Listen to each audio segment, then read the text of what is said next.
I was standing in that hotel parking lot when my son's fiance looked me dead in the eye and said the words that would change everything. The best gift you could give this family, Harold, is to disappear forever. And my boy, my own flesh and blood, he just nodded. Didn't defend me, didn't even look ashamed. Just agreed.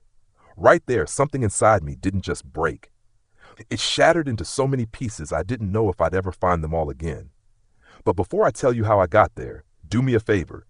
If you love stories about family, betrayal, and what happens when a man finally stands up for himself, hit that like button. Drop a comment telling me what part of the world you're watching from. It helps me know I'm not alone in this.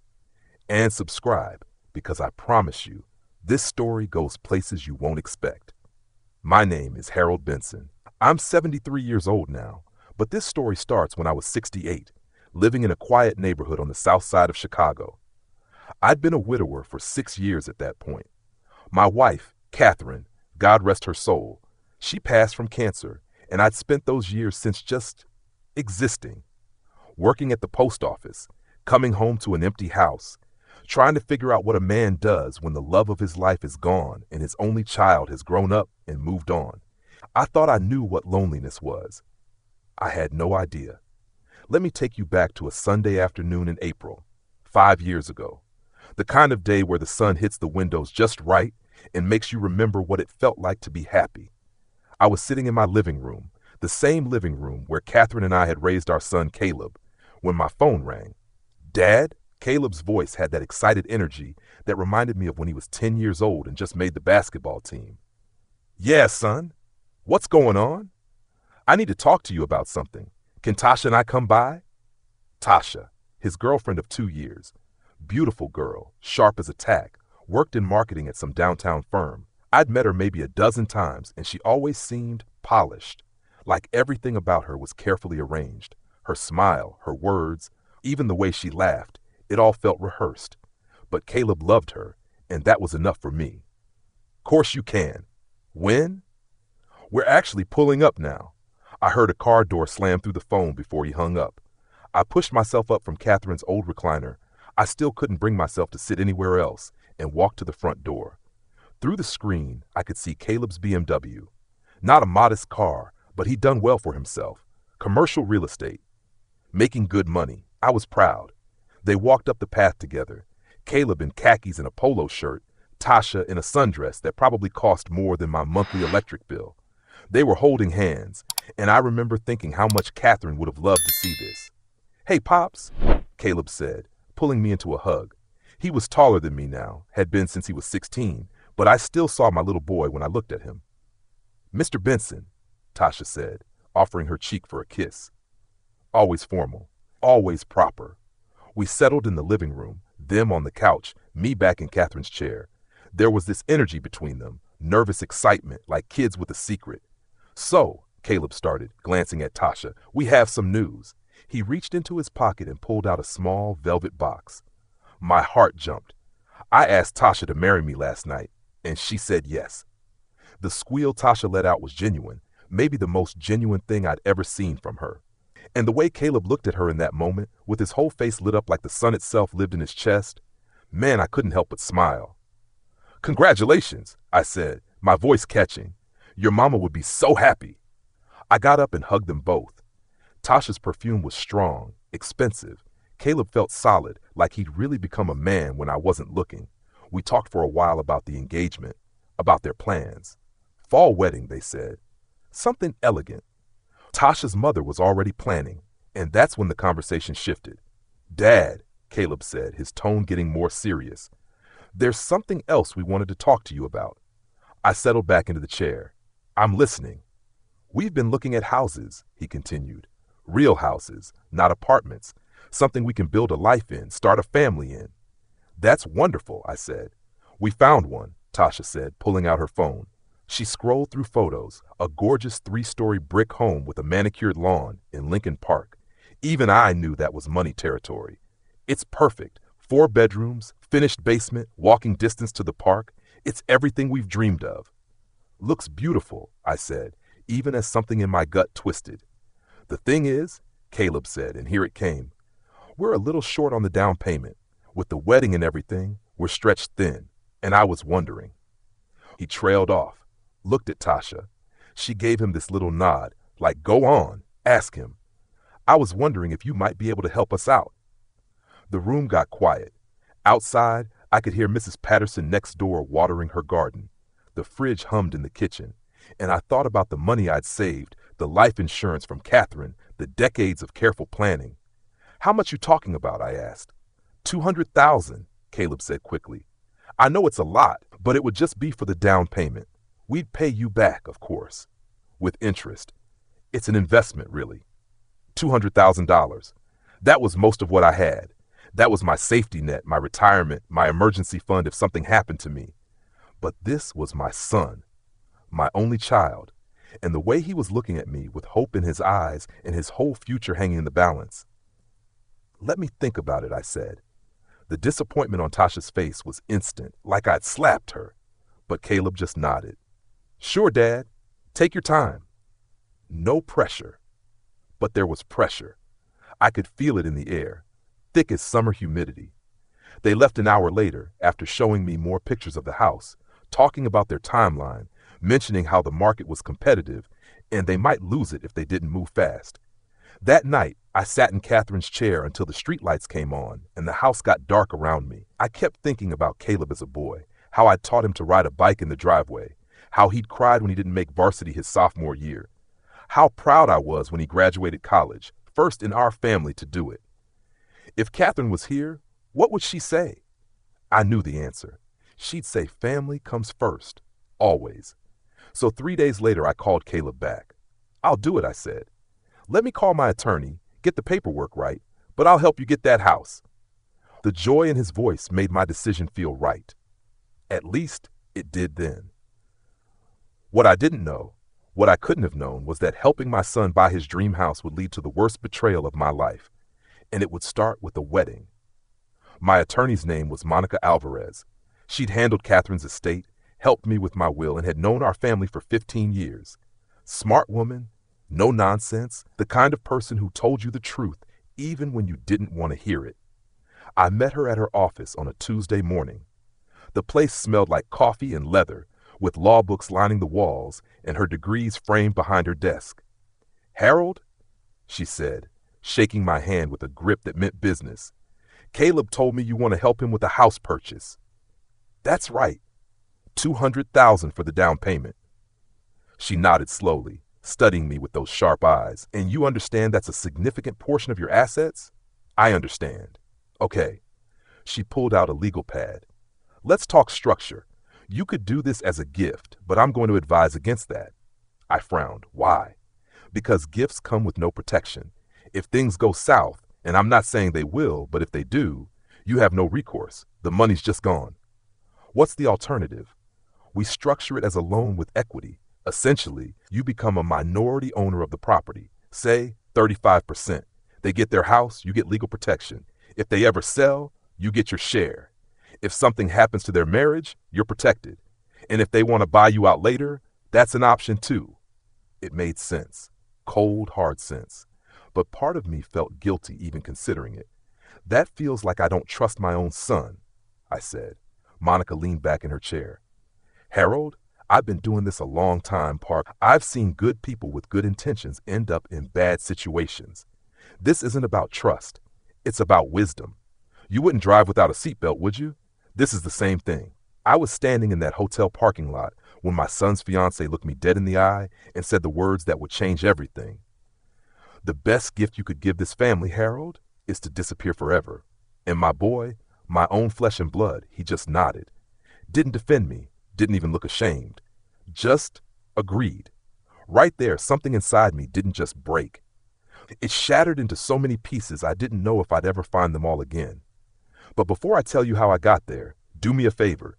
If you love stories about family, betrayal, and what happens when a man finally stands up for himself, hit that like button. Drop a comment telling me what part of the world you're watching from. It helps me know I'm not alone in this. And subscribe, because I promise you, this story goes places you won't expect. My name is Harold Benson. I'm 73 years old now, but this story starts when I was 68. living in a quiet neighborhood on the south side of Chicago. I'd been a widower for 6 years at that point. My wife, Catherine, God rest her soul, she passed from cancer, and I'd spent those years since just existing, working at the post office, coming home to an empty house, trying to figure out what a man does when the love of his life is gone and his only child has grown up and moved on. I thought I knew what loneliness was. I had no idea. Let me take you back to a Sunday afternoon in April, 5 years ago. The kind of day where the sun hits the windows just right and makes you remember what it felt like to be happy. I was sitting in my living room, the same living room where Catherine and I had raised our son Caleb, when my phone rang. Dad? Caleb's voice had that excited energy that reminded me of when he was 10 years old and just made the basketball team. Yeah, son. What's going on? I need to talk to you about something. Can Tasha and I come by? Tasha, his girlfriend of 2 years. Beautiful girl, sharp as a tack, worked in marketing at some downtown firm. I'd met her maybe a dozen times, and she always seemed polished, like everything about her was carefully arranged. Her smile, her words, even the way she laughed, it all felt rehearsed. But Caleb loved her, and that was enough for me. Course you can. When? We're actually pulling up now. I heard a car door slam through the phone before he hung up. I pushed myself up from Catherine's old recliner. I still couldn't bring myself to sit anywhere else, and walked to the front door. Through the screen, I could see Caleb's BMW. Not a modest car, but he'd done well for himself. Commercial real estate. Making good money. I was proud. They walked up the path together, Caleb in khakis and a polo shirt, Tasha in a sundress that probably cost more than my monthly electric bill. They were holding hands, and I remember thinking how much Catherine would have loved to see this. Hey, Pops, Caleb said, pulling me into a hug. He was taller than me now, had been since he was 16, but I still saw my little boy when I looked at him. Mr. Benson, Tasha said, offering her cheek for a kiss. Always formal, always proper. We settled in the living room, them on the couch, me back in Catherine's chair. There was this energy between them, nervous excitement, like kids with a secret. So, Caleb started, glancing at Tasha, we have some news. He reached into his pocket and pulled out a small velvet box. My heart jumped. I asked Tasha to marry me last night, and she said yes. The squeal Tasha let out was genuine, maybe the most genuine thing I'd ever seen from her. And the way Caleb looked at her in that moment, with his whole face lit up like the sun itself lived in his chest, man, I couldn't help but smile. Congratulations, I said, my voice catching. Your mama would be so happy. I got up and hugged them both. Tasha's perfume was strong, expensive. Caleb felt solid, like he'd really become a man when I wasn't looking. We talked for a while about the engagement, about their plans. Fall wedding, they said. Something elegant. Tasha's mother was already planning, and that's when the conversation shifted. Dad, Caleb said, his tone getting more serious. There's something else we wanted to talk to you about. I settled back into the chair. I'm listening. We've been looking at houses, he continued. Real houses, not apartments. Something we can build a life in, start a family in. That's wonderful, I said. We found one, Tasha said, pulling out her phone. She scrolled through photos, a gorgeous 3-story brick home with a manicured lawn in Lincoln Park. Even I knew that was money territory. It's perfect. 4 bedrooms, finished basement, walking distance to the park. It's everything we've dreamed of. Looks beautiful, I said, even as something in my gut twisted. The thing is, Caleb said, and here it came, we're a little short on the down payment. With the wedding and everything, we're stretched thin, and I was wondering. He trailed off, looked at Tasha. She gave him this little nod, like, go on, ask him. I was wondering if you might be able to help us out. The room got quiet. Outside, I could hear Mrs. Patterson next door watering her garden. The fridge hummed in the kitchen, and I thought about the money I'd saved, the life insurance from Catherine, the decades of careful planning. How much you talking about? I asked. $200,000, Caleb said quickly. I know it's a lot, but it would just be for the down payment.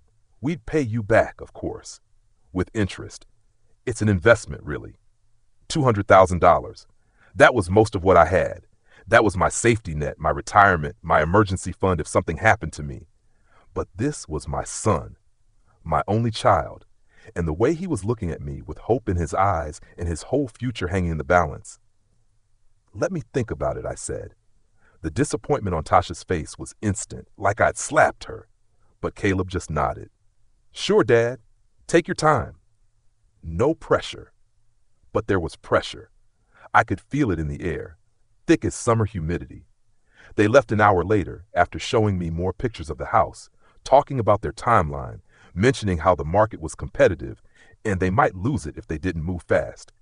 That night, I sat in Catherine's chair until the streetlights came on and the house got dark around me. I kept thinking about Caleb as a boy, how I'd taught him to ride a bike in the driveway, how he'd cried when he didn't make varsity his sophomore year, how proud I was when he graduated college, first in our family to do it. If Catherine was here, what would she say? I knew the answer. She'd say family comes first, always. So 3 days later, I called Caleb back. I'll do it, I said. Let me call my attorney, get the paperwork right, but I'll help you get that house. The joy in his voice made my decision feel right. At least it did then. What I didn't know, what I couldn't have known, was that helping my son buy his dream house would lead to the worst betrayal of my life, and it would start with a wedding. My attorney's name was Monica Alvarez. She'd handled Catherine's estate, helped me with my will, and had known our family for 15 years. Smart woman, no nonsense, the kind of person who told you the truth even when you didn't want to hear it. I met her at her office on a Tuesday morning. The place smelled like coffee and leather, with law books lining the walls and her degrees framed behind her desk. Harold, she said, shaking my hand with a grip that meant business. Caleb told me you want to help him with a house purchase. That's right. $200,000 for the down payment. She nodded slowly, studying me with those sharp eyes. And you understand that's a significant portion of your assets? I understand. Okay. She pulled out a legal pad. Let's talk structure. You could do this as a gift, but I'm going to advise against that. I frowned. Why? Because gifts come with no protection. If things go south, and I'm not saying they will, but if they do, you have no recourse. The money's just gone. What's the alternative? We structure it as a loan with equity. Essentially, you become a minority owner of the property, say 35%. They get their house, you get legal protection. If they ever sell, you get your share. If something happens to their marriage, you're protected. And if they want to buy you out later, that's an option too. It made sense. Cold, hard sense. But part of me felt guilty even considering it. That feels like I don't trust my own son, I said. Monica leaned back in her chair. Harold, I've been doing this a long time, Park. I've seen good people with good intentions end up in bad situations. This isn't about trust. It's about wisdom. You wouldn't drive without a seatbelt, would you? This is the same thing. I signed the papers. Caleb signed them too, though I remember Tasha seemed irritated by all the formality, as she called it. But it was done. I transferred the money, and within a month, they closed on that beautiful house in Lincoln Park. The day they moved in, I helped carry boxes. The place was even more stunning inside. Hardwood floors, granite countertops, a chandelier in the dining room that probably cost more than my first car. Tasha directed the movers like a general commanding troops, very specific about where everything should go. Not there, she kept saying. Can't you see that doesn't match the aesthetic? Caleb just smiled, caught up in the excitement of it all. That night, after the movers left and we'd ordered pizza, the three of us sat in their new living room on a couch that had been delivered that afternoon. The space still smelled like fresh paint and new beginnings. Dad, Caleb said, raising a beer bottle and a toast. Thank you. Seriously. This wouldn't have happened without you. To family, Tasha added, clinking her glass of wine against our bottles. But her smile didn't quite reach her eyes. Over the next few months, I watched my relationship with my son shift in ways I didn't fully understand at first. He got busier. Phone calls came less frequently. When I'd invite him over for Sunday dinner, the tradition Catherine and I had started when he was born, he'd have excuses. We've got a showing, he'd say. Or, Tasha's mom is coming over. Or, we're just so swamped with wedding planning. Ah, yes, the wedding. That became its own beast. They wanted to get married in September at the Roosevelt Hotel. Tasha had always dreamed of a fall wedding, she said, with the leaves changing and everything feeling like a fairy tale. They showed me the venue, a grand ballroom with crystal chandeliers and a terrace overlooking the river. Beautiful, no doubt. Also expensive, very expensive. The venue alone is $40,000, Caleb told me over coffee one afternoon at a cafe near his office. We rarely met at my house anymore. Plus catering, flowers, the band, photography, it adds up. How much total? I asked. He looked uncomfortable, around $120,000. I nearly choked on my coffee. For one day? It's not just one day, Dad. It's the most important day of our lives. And Tasha's parents can contribute maybe $20,000, but the rest, he didn't have to finish. I knew where this was going. Caleb, I said carefully, I just gave you $200,000 for the house. I've got my own bills, my own retirement to think about. I know, and I wouldn't ask if it wasn't important. But Dad, you're my only family now. Mom's gone. You're going to walk me down the aisle. This is our moment, and I want it to be perfect. For Tasha, but also to honor Mom's memory. That last part got me. The idea that Catherine would be there in spirit, watching her baby boy get married. How could I say no to that? So I didn't. I agreed to pay for the wedding. Looking back now, I can see how each yes made the next ask easier. How my son was learning that his father's love had a price tag I'd always pay. But I still couldn't see it then. The wedding planning consumed everything. Tasha quit her marketing job to focus on it full time, which Caleb assured me was temporary. Every time I visited, which was less and less, the house was covered in fabric samples, invitation mock-ups, seating charts. Harold, what do you think of this centerpiece? Tasha would ask, not really wanting my opinion, just wanting agreement. It's nice, I'd say. Just nice? These are imported flowers, Harold. They're not just nice. I learned to just nod and smile, to stay out of the way, to write checks when Caleb called and said the costs had gone up because Tasha found a better photographer, a better cake designer, a better string quartet. One Sunday in July, about 3 months before the wedding, I drove over to their house unannounced. I'd been feeling lonely, missing Catherine something fierce, and I just wanted to see my son. Maybe watch a game, have a beer, remember what it felt like to have family. I knocked on the door, waited, knocked again. Tasha answered, wearing yoga pants and a tank top, her hair in a messy bun. She looked annoyed to see me. Harold, we weren't expecting you. I know, I just thought I'd stop by. Is Caleb home? He's showing a property, won't be back for hours. She didn't invite me in. Oh, well maybe I could wait? We could talk about the wedding? She sighed, like I was a child asking for something unreasonable. Actually, I'm really busy today. Lots to do. Maybe call next time? And then she closed the door. Not slammed it, but closed it firmly enough that I knew I wasn't welcome. I stood there on the porch I'd helped pay for, feeling like a stranger at my own son's house. That was the first time I really felt it. The shift, the change in how Tasha looked at me. Not as family, not even as a guest, but as an obligation. An ATM with a heartbeat. I drove home in silence, and when I got there, I sat in Catherine's chair and cried for the first time since her funeral. What am I doing wrong? I asked the empty room. What did I do to deserve this? But the house, like always, had no answers, only silence, and the terrible feeling that things were about to get much, much worse. August came with heat that made the sidewalks shimmer and the air feel thick enough to chew. I was watering the petunias Catherine had planted years ago. I kept them going for her when Caleb finally called. Hey, Dad, got a minute? For you? Always. Listen, Tasha and I were talking, and we thought maybe you'd want to move in with us after the wedding. I turned off the hose. Move in with you? Yeah, I mean, you're in that big house all alone, and we've got that extra bedroom on the 3rd floor. It'd be nice to have you closer. Help out with the mortgage, maybe? Help out with the mortgage on a house I already owned a third of, using money I'd given them to buy it. I'll think about it, I said, my stomach sinking. Cool. Tasha's mom is probably going to stay with us too sometimes, so we're thinking about how to make the space work for everyone. After we hung up, I realized he hadn't asked how I was doing, hadn't asked about my health, my life, whether I was lonely. He'd called to ask for more. To make me an offer that wasn't really an offer. It was a way to extract more money from me while making it sound like they were doing me a favor. The wedding was now 5 weeks away. The invitations had gone out. 200 guests, Tasha had insisted on. People I'd never met. Her friends from college, Caleb's business associates, distant cousins I didn't know existed.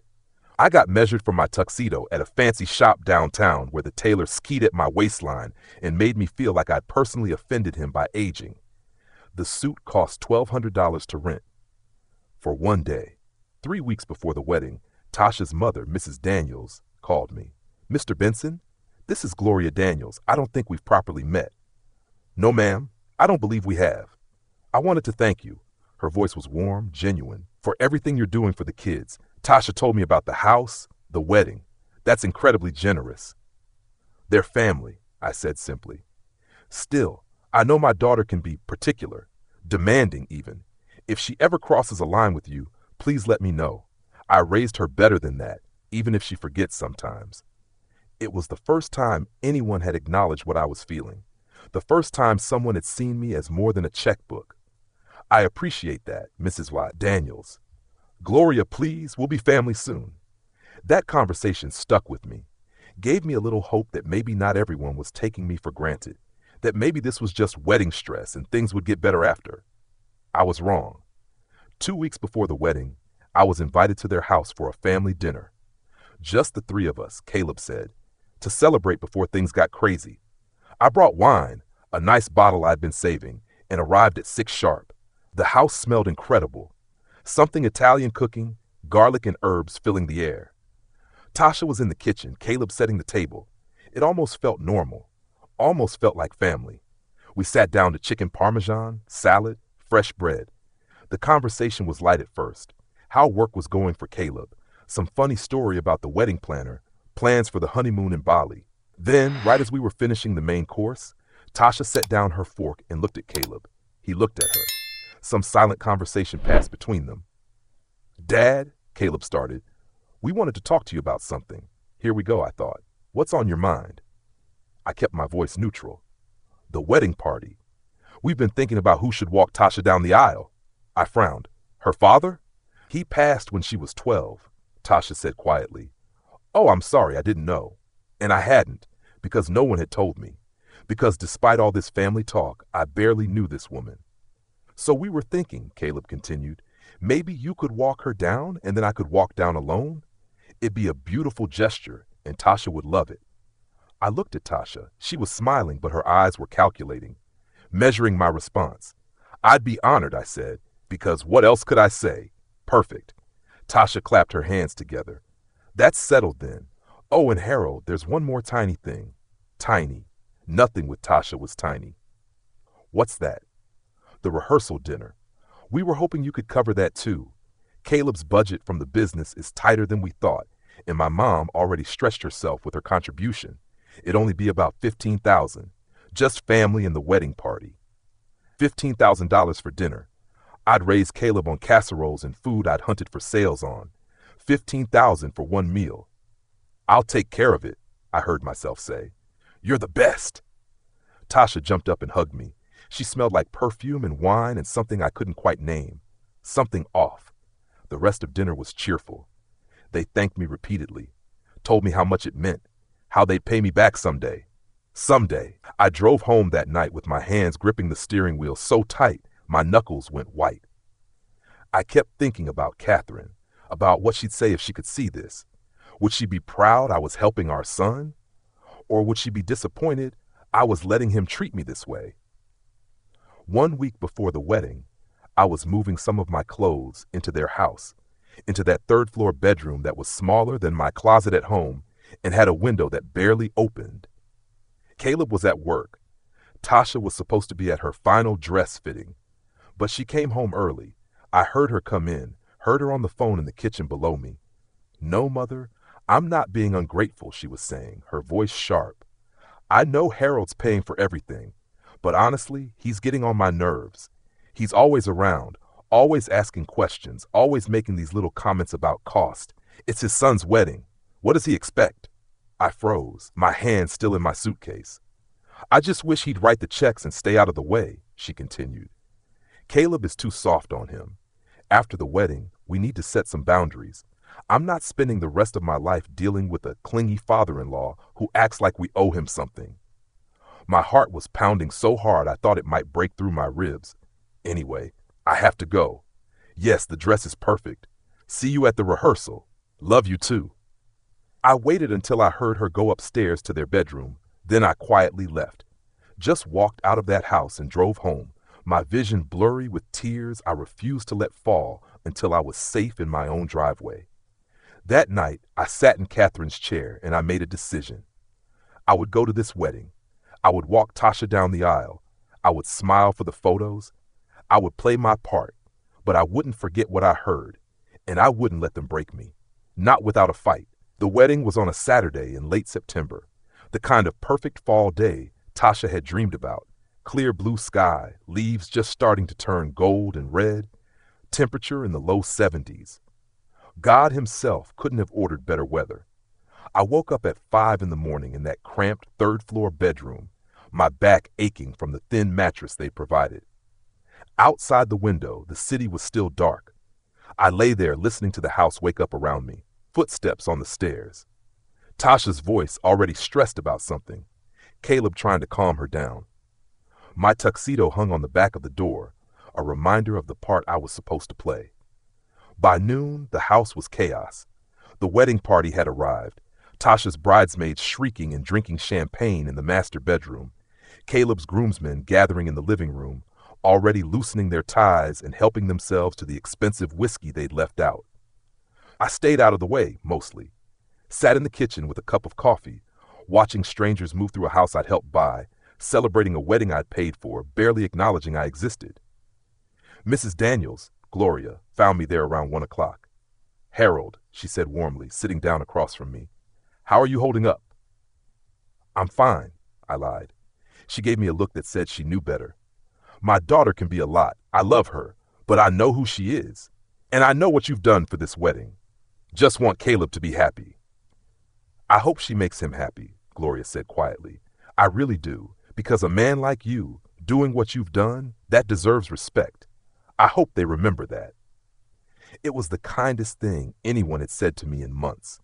The ceremony was at 4. We had a limo take us to the Roosevelt Hotel, and I remember looking out the window at the Chicago streets, at ordinary people living ordinary lives, and wondering how I'd ended up here, how I'd become a wallet with legs. The hotel was stunning. The ballroom was decorated with thousands of white roses, candles everywhere, a string quartet playing softly. 200 chairs set up in rows, already filling with guests in designer dresses and expensive suits. I stood in the groom's suite with Caleb while he adjusted his bow tie for the 100th time. "You nervous?" I asked. "Terrified," he admitted, laughing. "But also ready, ready to start this next chapter." "Your mama would be so proud of you," I said, my voice catching. He turned to me then, and for just a second I saw my little boy again. "I miss her, Dad." "Me too, son. Every single day." We hugged, and in that moment everything felt okay. Like maybe this was all worth it. Like family was still family. Then a knock on the door. The wedding planner, a severe woman with a clipboard, poked her head in. "It's time, gentlemen." Caleb took his place at the altar. I went to find Tasha. She was in the bridal suite, a vision in white lace and silk. Her makeup was flawless, her hair arranged in elegant curls. She looked like something out of a magazine. "Ready?" I asked. She nodded, taking my arm. "Let's do this." We lined up outside the ballroom doors. The music swelled, the doors opened, and we began the walk down the aisle. Every eye was on her, as they should be. She was the bride. But I felt the weight of those stairs too. Felt people wondering who I was, this old man in a rented tux escorting the beautiful bride. I handed her off to Caleb at the altar. They exchanged vows they'd written themselves. Beautiful words about forever and partnership and building a life together. Tasha cried. Caleb cried. Half the audience cried. I just felt numb. The ceremony ended with a kiss, with applause, with the couple walking back down the aisle while people threw flower petals. It was perfect. Everything Tasha had wanted. We moved to the terrace for cocktail hour. Champagne flowed. Hors d'oeuvres appeared on silver trays. People laughed and took photos and congratulated the happy couple. I found a quiet corner and just watched. Watched my son smile for cameras. Watched Tasha hold court with her friends as her hand with the giant diamond ring always positioned perfectly in view. No one was looking for me. No one seemed to care where I was. Around 6:30, we moved into the ballroom for the reception. My seat was at the family table. between Gloria and an elderly aunt of Tasha's who immediately started talking about her cat and didn't stop for 20 minutes. Dinner was served. The speeches began. The best man told stories about Caleb in college. The maid of honor cried while talking about Tasha's loyalty and kindness. They toasted the couple. Everyone raised their glasses. I drank my champagne and felt it turn sour in my stomach. The party continued. First dance, cake cutting, more champagne. The band started playing and people flooded the dance floor. I stepped out onto the terrace for some air. The sun was setting over the river, painting everything gold and pink. It was beautiful. It was also the most alone I'd felt since Catherine died. That's when Tasha found me. She was flushed from dancing, slightly drunk, her perfect composure slipping just enough that I could see what was underneath. "Harold," she said my name too loud, too sharp. "Hiding out here?" "Just getting some air," I said. She leaned against the railing beside me, her dress rustling. For a moment we just stood there in silence. Then she laughed, a bitter sound that didn't match the celebration happening behind us. "You know what, Harold? I'm going to tell you the truth, since it's my wedding day and I can say whatever I want." Something in her tone made my blood run cold. "Tasha, you've been wonderful, really, opening your wallet every time we asked, playing the generous father. But honestly," she turned to face me fully and her eyes were hard, "the best gift you could give this family now, the best thing you could do for Caleb and me." She paused, and I knew what was coming would destroy me. "Disappear forever. Just go away. We don't need you anymore. We have the house. We have this party. We have everything we wanted. And you're just in the way." The world tilted. I opened my mouth, but no words came out. Just this strangled sound that might have been my heart breaking. "Tasha?" Caleb appeared at the terrace door. "There you are. They're about to cut the—" He stopped, seeing my face. "What's going on?"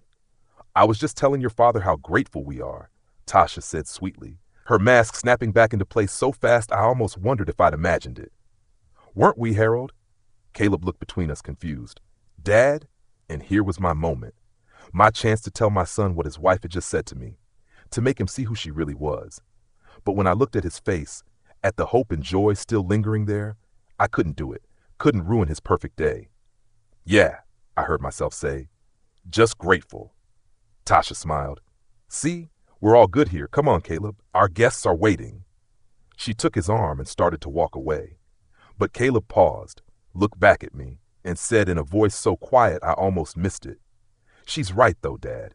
Maybe give us some space for a while. Let us start our marriage without complications."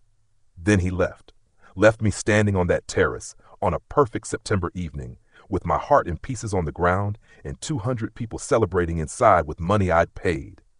I stood there for maybe 5 minutes, maybe 50. Time stopped meaning anything.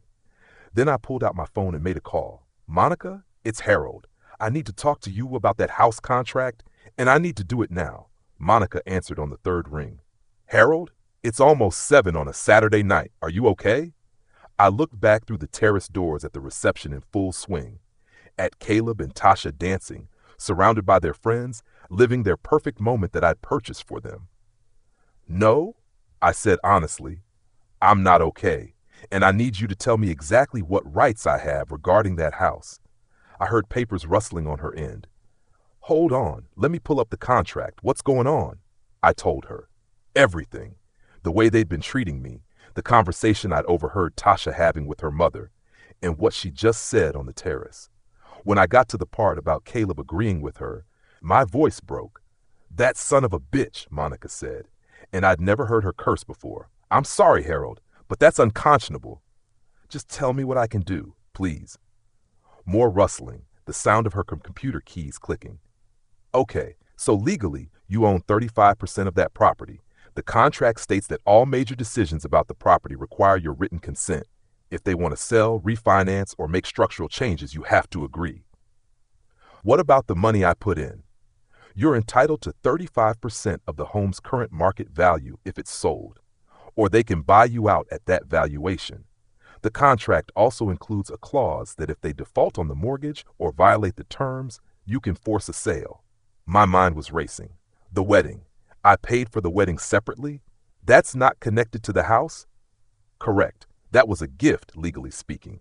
You have no claim to that money. I looked back at the ballroom, at the ice sculpture melting slowly in the corner, at the champagne still flowing, at the five-piece band I'd hired playing for people I didn't know. But the reception, I said slowly, the reception that hasn't finished yet, that I'm still technically paying for by the hour. What if I canceled it? Silence on the other end. Then, Harold, are you sure you want to do this? Am I legally able to do it? You're the one who signed the contract with the hotel. You're the one whose credit card is on file. So yes, technically, you can cancel at any time. But Harold, I'll call you back, I said, and hung up. My hands were shaking as I pulled up the hotel's number. It rang twice before someone answered. Roosevelt Hotel, how may I help you? This is Harold Benson. I'm the one paying for the Benson Daniels wedding reception in the grand ballroom. Yes, sir. Congratulations. Is everything satisfactory? I need to cancel the rest of the event. Immediately. A pause. I'm sorry, sir. Could you repeat that? I want to cancel. Shut it down. Now. Sir, there are 200 guests currently. I understand. I'll pay whatever cancellation fees are in the contract. But I want the music stopped, the bar closed, and everyone asked to leave. Right now. Sir, I need to get my manager. Can you hold? No, I'm coming down there myself. I walked through the ballroom, through the dancing guests, past Caleb and Tasha who were laughing with friends, and didn't even notice me. I found the hotel manager's office down a side corridor. The manager, a polished woman named Sarah, met me at her door. Mr. Benson, please, let's discuss this. It's highly unusual to how much to cancel right now. Everything. Music, food service, bar, all of it. She pulled up her computer, her fingers flying across the keyboard. The cancellation clause in your contract states 30% of remaining services. That would be approximately $18,000. $18,000 to end this party, to make a statement, to finally stand up for myself. Do it, I said. Mr. Benson, please think about this. It's your son's wedding. Surely whatever's happened, you can work it out. Lady, I said, and my voice came out harder than I'd ever heard it. You don't know what I've been through. You don't know how they've treated me. This is my decision. End it. She must have seen something in my eyes because she nodded slowly. It's your right, sir? Give me 10 minutes to coordinate with staff. I'll wait. I stood in that hallway, my heart pounding, adrenaline flooding my system. Part of me couldn't believe I was actually doing this. Part of me wanted to run back and say, never mind, pretend it was all a mistake. But then I remembered Tasha's words, disappear forever, and Caleb agreeing. My own son. 10 minutes later, Sarah emerged. We're ready. I'm going to make an announcement, then we'll begin escorting guests out. The band and catering staff have been notified. Sir, I want you to know, I think you're incredibly brave. I think I'm heartbroken, I said, but thank you. I didn't stay to watch. I couldn't. I walked out of the hotel through a side entrance, got in my car, and drove. I didn't know where I was going. I just drove through downtown Chicago, onto the highway, heading south with no destination in mind. My phone started ringing almost immediately. Caleb, then again. Then text messages started flooding in. I turned it off. Around midnight, I stopped at a rest area and sat in my car staring at the dark highway. Inside, other travelers were getting coffee, using the restrooms, continuing their journeys. I felt like my journey had ended. Like I just burned down everything I had left in this world. But I also felt something else. Something I hadn't felt in months. Power, agency, the knowledge that I wasn't just a checkbook. I was a man who could still make decisions, who could still say no. I turned my phone back on, 43 missed calls, hundreds of texts. I scrolled past all of them and called Monica. Harold, Jesus Christ, what did you do? What I had to, I said. And now I need you to set up a meeting. Caleb, Tasha, you and me. Monday morning at your office. Because we're going to discuss that house, and we're going to discuss what happens next. They're not going to come willingly. Then tell them if they don't show up, I'll force the sale of the house that afternoon. They've got two choices, negotiate with me or lose everything. I could hear the smile in Monica's voice. Now that's the Harold I remember. I'll make the calls. I hung up and sat there in the parking lot of a rest area somewhere south of Chicago, watching the occasional car pass by on the highway. Tomorrow, there would be consequences. Tomorrow, my son might hate me. But tonight, For the first time in months, I could breathe. And I wasn't going to apologize for that. Not to anyone. I spent that night in a motel off Interstate 57. One of those places where the sign flickers and the bedspread has definitely seen better decades. Cost me $48, and it was the best money I'd spent in months because it was mine, spent on my own terms with nobody demanding more from me. I didn't sleep much. Just lay there staring at the water-stained ceiling, replaying everything in my mind. The look on Tasha's face when she told me to disappear. Caleb's weak agreement. The sound of champagne glasses clinking while I canceled their perfect party. Around 6 a.m., my phone started ringing again. I turned it back on to set an alarm. Caleb's name lit up the screen. I let it ring. Then I listened to the voicemail. "Dad?" His voice was hoarse, furious. "What the hell were you thinking? Do you have any idea what you did?" 200 people left standing in a ballroom with no explanation.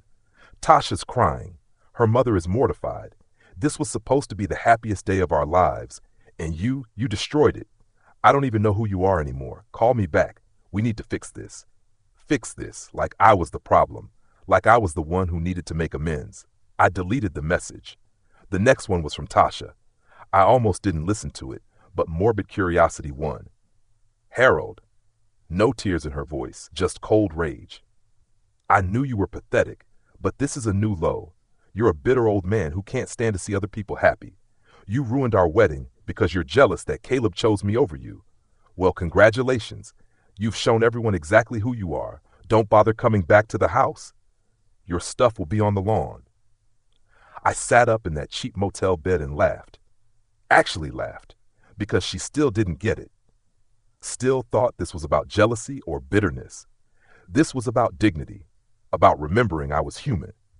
I checked out of the motel around 8 and drove home to my own house, the one Catherine and I had built a life in. When I pulled up, everything looked the same. Mrs. Patterson was already in her garden. A couple of kids rode bikes down the street. Normal. Real. I went inside, and the silence that greeted me felt different than it had before. Not lonely. Peaceful. I made coffee. Sat in Catherine's chair. Imagined what she'd say about all this. "Baby," I could almost hear her voice, "took you long enough to stand up for yourself." My phone rang again. Monica this time. "Morning, Harold. I've been busy. Both Caleb and Tasha have agreed to the meeting. Tomorrow at 10 a.m., my office. But Harold, they're talking about suing you." "For what?" "Emotional distress. Breach of promise. They're grasping at straws, but they're angry enough to try." "Let them try. They signed that contract. I own part of that house, and I have every right to cancel an event I was paying for." "You're absolutely right. But Harold, I need to prepare you. This is going to get ugly. These are people you love. Your son. Are you ready for that?" I thought about Caleb as a baby, how he'd grab my finger with his tiny hand. I thought about teaching him to tie his shoes, to throw a baseball, to drive. I thought about all the moments we'd shared that led us here. "Yeah," I said quietly. "I'm ready." Sunday was long. I didn't leave the house, didn't answer any more calls, just sat with my thoughts and the weight of what I'd done. Around dinner time, Gloria called. I almost didn't answer, but something made me pick up. "Harold, it's Gloria Daniels." "Mrs. Daniels, I imagine you're calling to tell me what a terrible person I am." "Actually," she said, and there was something in her voice I couldn't quite read, "I'm calling to say thank you." That stopped me cold. "Excuse me?" "My daughter is 30 years old, Harold, and for 30 years she's gotten everything she's ever wanted. Every tantrum, every demand, every expectation, someone has always caved. Usually me when she was younger. Now you and Caleb. And it's made her into someone I barely recognize sometimes." I didn't know what to say. "What you did last night?" Gloria continued. "It was harsh. It hurt a lot of people. But for the first time in her life, Tasha faced a real consequence. Someone told her no. Someone stood up to her. And Harold, she needed that. She's needed it for years." "Caleb hates me," I said. "Caleb is his wife's husband. He's going to defend her, support her, be on her side. That's what marriage is. But you're his father. And fathers have to make hard choices sometimes. Choices their kids don't understand until they're older." After we hung up, I sat with those words for a long time. That night, I dreamed of Catherine. We were young again, maybe 30, standing in the backyard of our first apartment. Caleb was a toddler playing in a kiddie pool. You did good, Harold, she said in the dream. I'm proud of you. I woke up with tears on my face and the morning sun coming through the windows. It was Monday. Time to face what I'd started. Monica's office at 10 a.m. Monday morning felt like walking into a courtroom. The tension was so thick you could cut it with a knife. Caleb and Tasha were already there when I arrived, sitting on one side of Monica's conference table. Caleb was in his work suit, looking exhausted. Tasha wore all black like she was in mourning, her eyes hidden behind oversized sunglasses she didn't take off, even though we were indoors. I took a seat across from them. Monica sat at the head of the table with a stack of files that I knew contained the house contract and probably a dozen other legal documents. Nobody said hello. Nobody made small talk. Monica cleared her throat. Thank you all for coming. I know this is difficult, but we're here to discuss the property at... This is bullshit, Tasha interrupted, her voice sharp. We're here because a bitter old man threw a tantrum at our wedding. Tasha, Caleb said quietly, touching her arm. She shook him off. No, he humiliated us. He ruined the most important day of our lives because what? His feelings were hurt? I looked at her steadily. You told me to disappear forever, at your own wedding, while I was paying for it, and Caleb agreed with you. Caleb's face went pale. Dad, I didn't mean it like that. I just thought... You thought what, son? That I should bankroll your entire life and then vanish when it was convenient? That I should be grateful to be used? That's not fair, Caleb said, but his voice lacked conviction. Monica tapped the table. Gentlemen, ladies, we're not here to relitigate what happened. We're here to discuss the legal reality of the property ownership. She slid documents across the table.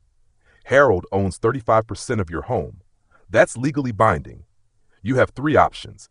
Tasha leaned forward. We're not selling our house. Then let's discuss the other options, Monica continued calmly. Option 1, you buy out Harold's share at current market value. The house has been appraised at $720,000, which means Harold's share is worth approximately $252,000. Caleb's jaw dropped. We don't have that kind of cash. Option 2, you refinance and liquidate his equity that way. Our credit won't support that big a refinance right now, Caleb admitted. We're leveraged on the business too. Which brings us to option 3, Monica said. You sell the property, split the proceeds according to ownership. Harold gets his portion, you get yours, everyone walks away. Absolutely not, Tasha said. That's our home, our dream home. He can't just take that from us. Actually, I said quietly, I can. That's what the contract says. That's what you agreed to when you signed. Caleb looked at me like I'd slapped him. Dad, please. We can figure something out, but don't make us sell. That house, it's everything to us. It's everything I paid for, I corrected. $200,000 I gave you. Money I saved for my retirement, my emergency fund, my future. And you treated me like garbage. We didn't mean, Caleb started. Yes, you did. I cut him off. You meant every word, every dismissal, every time you made me feel small, every time Tasha looked at me like I was something she stepped in. You meant it. And now we're here. The room went silent. Tasha had her arms crossed, jaw clenched. Caleb looked like he might cry. Monica spoke up. There is potentially a 4th option, if both parties agree. We all looked at her. Harold could offer them a payment plan, a structured buyout over time with terms and conditions that protect his investment and ensure he's treated with the respect he deserves. What kind of terms? Caleb asked. I thought about this on the drive over. Had planned it out with Monica in a phone call early that morning. You want to keep the house? I said. Fine, but here's what it's going to cost you. And I don't mean money. I pulled out my own list. Monica had helped me draft it, but every word came from my heart. First, Tasha gets a full-time job within 60 days. No more living off my son's income while spending like there's no tomorrow. Tasha's mouth opened in shock, but I kept going. Second, you sell one of your cars. I watched you pull up in matching luxury vehicles. You're drowning in debt. Sell one. Get something practical. Dad, Caleb tried to interrupt. I'm not done. Third, you cut your spending by 40%. No more designer clothes, expensive dinners out 5 nights a week, weekend trips to New York. You live within your actual means. This is insane, Tasha said. Fourth, Every month for the next 2 years, you meet with Monica and show her your finances, bank statements, credit cards, everything. Any new debt without my approval, and I force the sale immediately. You can't micromanage our lives, Caleb said. Then sell the house. Those are your options. Monica slid another document forward. If you agree to these terms, Harold will sell you his share for $180,000, a significant discount from market value, payable over 5 years at 3% interest. That's incredibly generous given the circumstances. Caleb and Tasha looked at each other, some silent conversation happening between them. Can we have a minute? Caleb asked. Monica and I stepped out into the hallway. Through the glass door, I could see them arguing. Tasha was gesturing wildly. Caleb had his head in his hands. You know they're going to fight you on this, Monica said. I know, but I'm done being the easy mark. Either they respect me or they lose the house. Those are the only options I'm willing to live with. After 10 minutes, Monica knocked and we went back in. Caleb looked defeated. Tasha looked furious. We'll agree, Caleb said quietly. To the terms, all of them. Sign here then, Monica said, sliding contracts across the table. They signed. Caleb's hand shook as he did it. Tasha signed with angry, violent strokes of the pen. I signed last. My hand was steady. This agreement goes into effect immediately, Monica said. I'll need to see proof of Tasha's employment by December 1st. First financial review is scheduled for November 15th. Any questions? Silence. Then we're done here, Monica said. Caleb and Tasha stood up. At the door, Caleb turned back. Dad, I don't know if I can forgive you for this. Those words hit harder than I expected, but I kept my voice level when I responded. Son, I don't know if I can forgive you either, but maybe that's not what matters right now. Maybe what matters is that we both learn to do better. They left. The door closed, and I sat there in Monica's conference room, feeling like I just survived a war. You okay? Monica asked gently. No, I admitted, but I will be. That was the truth. I wasn't okay. My relationship with my only child was in shambles. The son I'd raised, the boy I'd loved more than my own life, looked at me now like I was the enemy. But I'd drawn a line. I'd said enough. And sometimes that's all a man can do. The first month after the meeting was radio silence. Caleb didn't call, didn't text. It was like I'd ceased to exist in his world. I kept busy, started volunteering at the community center, helping seniors with their taxes, took walks every morning, fixed things around the house that I'd been putting off for years, tried to rebuild a life that didn't revolve around being needed by people who didn't respect me. But damn, it hurt. November 15th came faster than I expected. The first financial review. Monica had arranged it for 3 p.m. at her office. I got there early. Monica was already reviewing documents on her computer. They sent everything over this morning, she said. Want to see before they get here? I nodded. She turned her screen toward me. Bank statements, credit card bills, pay stubs. I scanned through them, my heart sinking with every page. They haven't changed anything, I said. Not quite true. Tasha did get a job, receptionist at a dental clinic which started 2 weeks ago. That was something at least. But the spending? Down maybe 15%. Not the 40 we agreed on. They bought another luxury handbag last week, $300. Went out to dinner 4 times. Still have both cars. I sat back in my chair, feeling that familiar anger building. When Caleb and Tasha arrived, the tension was immediate. They sat down across from us, and Tasha immediately went on the offensive. Before you say anything, Harold, I got the job, like you demanded. I can see that, I said. Congratulations. She blinked, like she'd expected a fight. Oh, well, thank you. But you haven't sold the car, Monica said, looking at Caleb, and your spending is still significantly over the agreed amount. Caleb shifted uncomfortably. We're working on it. It's not easy to just change your whole lifestyle overnight. You agreed to this, I reminded him. Nobody forced you. You had options. Options, Tasha scoffed. You mean lose our home or become your puppets? Great options. You want to go back to the other choices? I asked calmly. Because we can do that right now. Sell the house, split the money. You go your way, I go mine. Caleb put his hand on Tasha's arm before she could respond. No, we want to make this work. Then make it work, I said. Sell the car by the end of the month.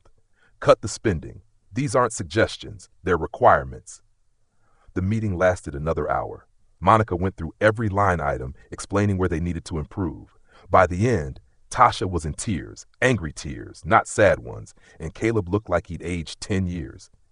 As they were leaving, Caleb paused. "Dad, how long are you going to punish us?"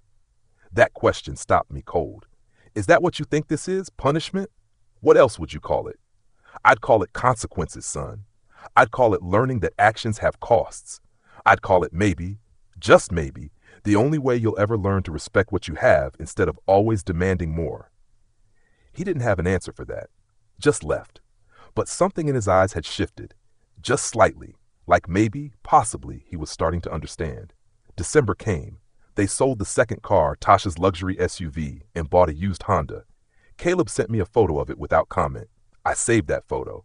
It felt like progress. January's financial review showed real improvement, spending down 30%, credit card balances shrinking instead of growing. Tasha was still working at the dental clinic and apparently doing well. Her boss says she's learning fast, Caleb told me at that meeting. First thing he'd said to me that wasn't defensive or angry in months. "That's good," I said. "Really good." February, they asked if they could come by my house for dinner. Monica advised against it, but I said yes anyway. They showed up on a Sunday evening with groceries. They were going to cook for me, Caleb said. I sat in the kitchen while Tasha chopped vegetables and Caleb worked on some pasta dish. It felt strange, domestic, almost normal. "Dad," Caleb said as we were eating, "I've been thinking a lot about what you said, about respect. And you were right. We took you for granted. I took you for granted." Tasha set down her fork. "I was horrible to you, at the wedding and before. I treated you like an ATM instead of a person, instead of family." I looked at her, searching for the manipulation I'd come to expect. But her eyes were red, genuine. "I started therapy," she continued, "after the wedding disaster, because I realized I didn't like who I was becoming, who I'd already become. And Harold, I'm sorry, truly sorry." "I appreciate that," I said carefully. "I don't expect you to forgive me right away," she said. "I know I have to earn that, but I want to try. If you'll let me." We talked for hours that night.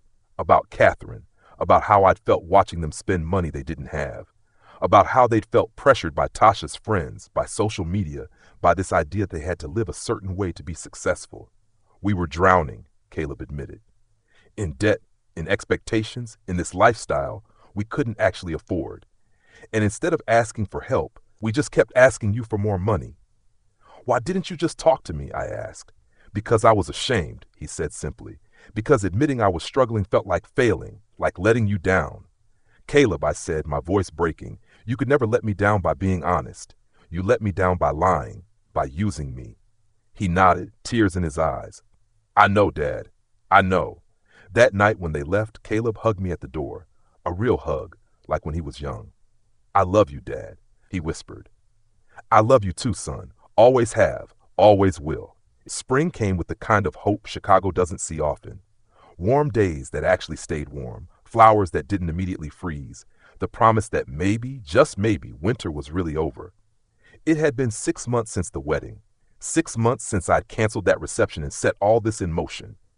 The financial reviews had become routine. Every month, Tasha and Caleb showed steady improvement. The debt was shrinking. Their savings were growing. Tasha had been promoted to dental office manager. They were living within their means, and more importantly, they seemed happier. But the real change came on a Saturday in April. Caleb called me that morning. "Dad, can you come over this afternoon? There's something we want to show you." I drove to Lincoln Park with a knot in my stomach. Even after months of progress, part of me still expected another ask, another demand. When I pulled up to the house, both of them were waiting on the porch, smiling. Actually smiling. "Come on," Caleb said, taking my arm. "Close your eyes." "Caleb, I'm too old for games." "Please, Dad, trust me." I closed my eyes. Let them guide me into the house, up the stairs, past the second floor, up to the third floor where that cramped bedroom had been. "Okay," Tasha said, "open them." I opened my eyes. The room was transformed, completely. The walls were painted a warm cream color. There was a real bed, a queen size with a thick mattress and good pillows, a dresser, a comfortable chair by the window, curtains that actually matched, pictures on the walls, Photos of Catherine and me, of Caleb growing up, of our family. What is this? My voice came out rough. This is your room, Dad, Caleb said. Not a guest room, not temporary space, your room, for whenever you want to stay, for however long you want to stay. Tasha stepped forward. We know we messed up. We know we hurt you. But Harold, your family, not because of what you can give us or what you can pay for, just because you are, and we want you here. I walked into the room, touching the furniture, looking at the photos. In one corner, I saw Catherine's old Afghan, the one she'd crocheted years ago that I thought I'd lost. They'd found it somehow, cleaned it up, draped it over the chair. How did you? We asked Mrs. Patterson if she'd seen it, Caleb said. She remembered you mentioning you couldn't find it. Turned out it was in your attic. We got her to help us it while you were out. I sat down in the chair, that Afghan in my hands, and I cried, just completely broke down. Caleb and Tasha sat on either side of me, not saying anything, just being there. I miss her so much, I said through the tears. Every single day. We know, Dad, Caleb said. We know. We stayed like that for a while. Then Tasha made tea, and we sat in that room, my room, and talked, really talked, about Catherine, about the wedding, about the months since. I called off the honeymoon to Bali, Caleb told me. Used that money to pay down debt instead. It felt wrong to go after everything that happened. We've been talking about renewing our vows, Tasha added. Something small, meaningful, the opposite of that first wedding. Would you want to be there? I'd like that, I said. Over the next months, I started staying at their house 1 or 2 nights a week. Not because I had to. Not because they needed something. Just because I wanted to. Because it felt like family again. I'd wake up and Tasha would have coffee ready. Caleb and I would watch basketball games. We'd cook dinner together, play cards, talk about nothing important and everything that mattered. The debt kept shrinking. By August, they'd paid off 2 credit cards completely. They'd started a savings account for the future. The house felt less like a showpiece and more like a home. And one night in September, a year almost to the day from that disastrous wedding, Caleb brought me a folder. What's this? I asked. Open it. Inside was a payment plan. Detailed. Specific. They were going to pay me back the full $180,000 for my share of the house, plus interest over the next 10 years. Monthly payments they'd already budgeted for. You don't have to do this, I said. The agreement. Screw the agreement, Caleb said. This isn't about the contract. This is about doing what's right, what we should have always done. You gave us everything, Harold, Tasha said. Your savings, your trust, your time, and we threw it back in your face. We can't undo that. But we can move forward differently. I looked at those numbers, at the commitment they were making. 10 years of payments, like 10 years of choosing to honor what I'd given them. Okay, I said. Okay. We signed it, all 3 of us. And when we did, it felt like something healed. Not completely, some wounds take longer than that, but enough to move forward. 2 years after September wedding, we gathered again at the Roosevelt Hotel. Not in the grand ballroom this time, in a small private room that fit maybe 30 people, just family and close friends. Gloria was there. Monica came, my neighbors, including Mrs. Patterson, Caleb's best friend from college, a few of Tasha's family members, and me.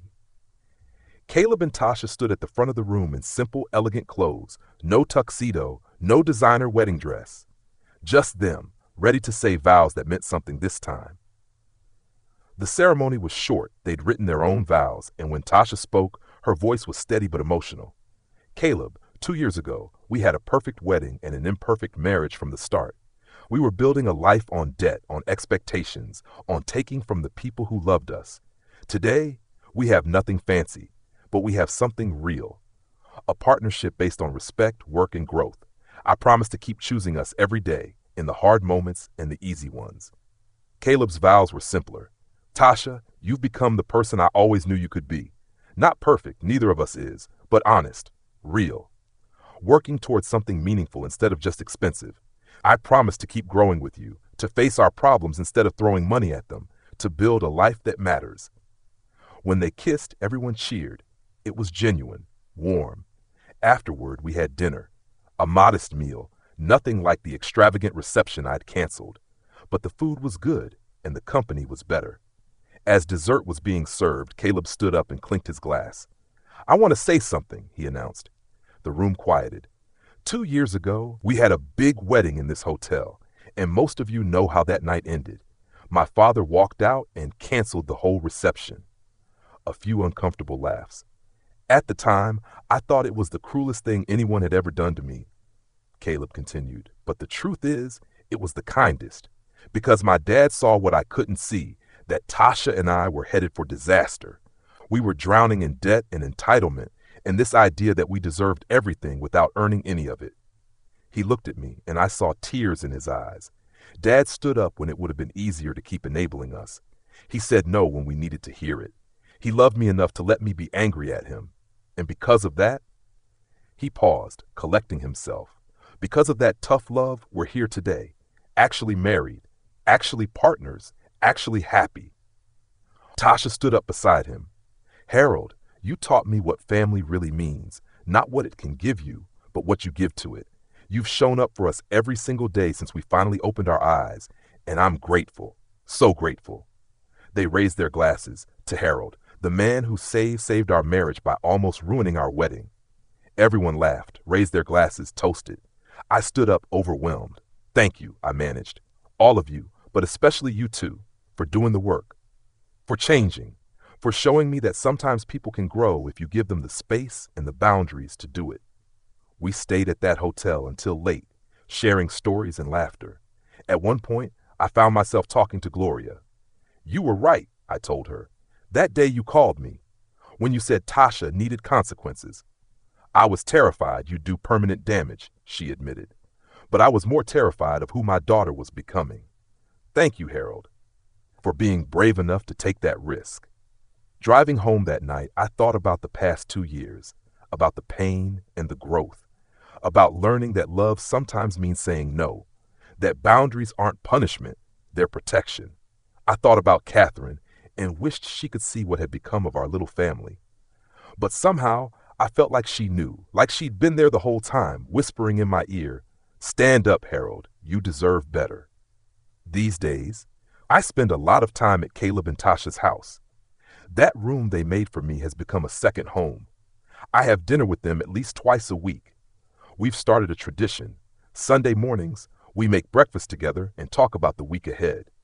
The debt is manageable now. The savings account is growing.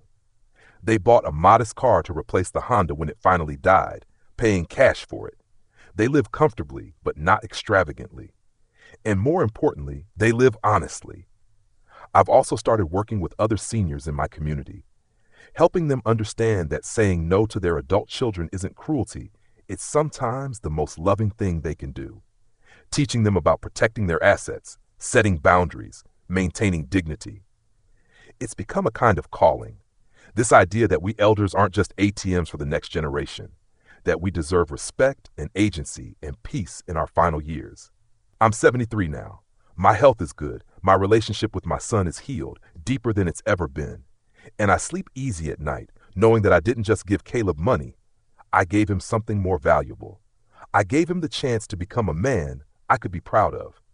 If you've stuck with me through this whole story, from that terrible moment on the terrace to this quiet peace I found, thank you. Drop a comment and tell me where you're watching from. Tell me if you've ever had to make a hard choice like this. Tell me if you've ever had to choose dignity over easy love. Because here's what I've learned. Peace don't come cheap. It costs. It costs relationships sometimes, at least for a while.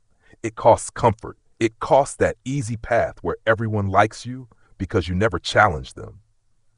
But the peace you get on the other side, the kind where you can look in the mirror and respect who you see, where your family treats you like family instead of a bank, where your son hugs you and means it, where your daughter-in-law calls you to ask how you're feeling just because she cares, that peace is worth every hard conversation, every difficult boundary, every moment of standing alone until others learn to stand with you. I thought that wedding cancellation would destroy my family. Instead, it saved it. And me, I'm still here. Still Harold Benson. Still Catherine's husband, even though she's gone. Still Caleb's father, but now also his friend. Still a man who knows his worth, And that, more than any house or wedding or amount of money, is the real gift I've given myself.